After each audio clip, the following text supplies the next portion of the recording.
অনেক অনেক বছর পূর্বে লাদাখল্যান্ড নামে এক রাজ্য ছিল। ওই রাজ্যে ছিল প্রকৃতির দ্বারা সাজসজ্জক এক রাজ্য। রাজ্যের রাজা ছিলেন সৎ ও নিষ্ঠাবান লোক। রাজা তার রাজ্যবাসীকে অনেক ভালোবাসতেন। রাজার ছিল দু কন্যা।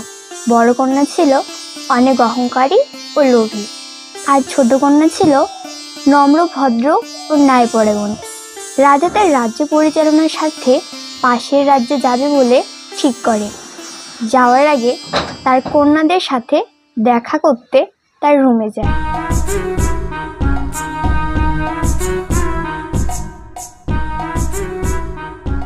আমি 7 দিনের জন্য পাশের রাজ্যে যাচ্ছি, তোমরা সাবধানে থাইকো। বাবা, আমি শুনেছি ওই রাজ্যের রত্নপাথরের মালা অনেক সুন্দর। আমার জন্য কয়েকটি মালা নিয়ে এসো।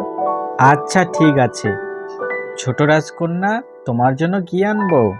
আমার জন্য কিছু লাগবে না, শুধু একটা গোলাপ ফুলের চারা এনো। গোলাপ ফুলের চারা কেন?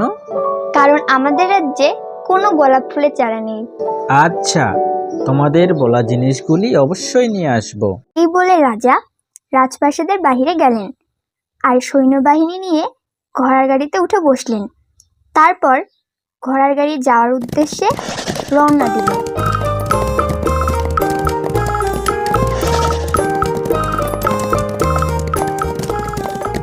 এবং কিছু ঘন্টার মধ্যে পাশের রাজ্যে পৌঁছে গেল।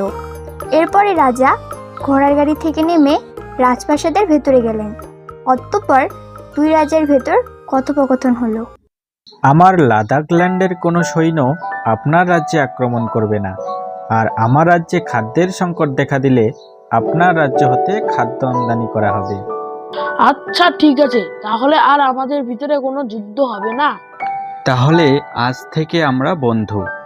আচ্ছা বন্ধু, আমি তোমাকে কি উপহার দিয়ে সম্মানিত করতে পারি?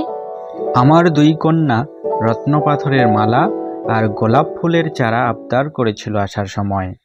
আচ্ছা বন্ধু, তুমি তোমার প্রয়োজনীয় জিনিস নিতে পারো। এই বলে দুই রাজার মধ্যে শান্তি চুক্তি হলো। আর রাজা তার 2 কন্যার জন্য সমান সমান রত্ন পাথরের মালা নিল, আর ছোট রাজকন্যার জন্য গোলাপ ফুলের চারা নিয়ে নিজ রাজ্যে ফিরে এলো।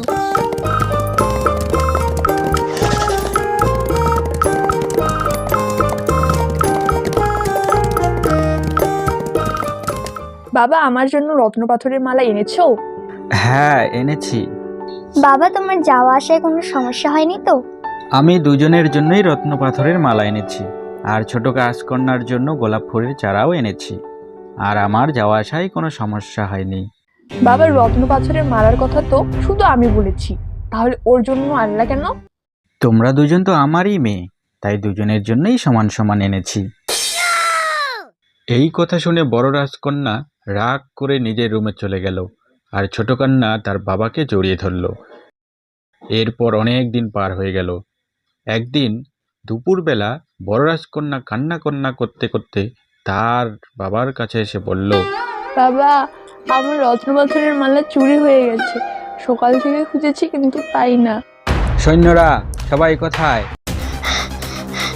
বলেন মহারাজা। তোমরা থাকতে রাজপ্রাসাদ থেকে চুরি হলো কিভাবে? বড় রাজকন্যার রত্নপাথরের মালা চুরি হয়েছে।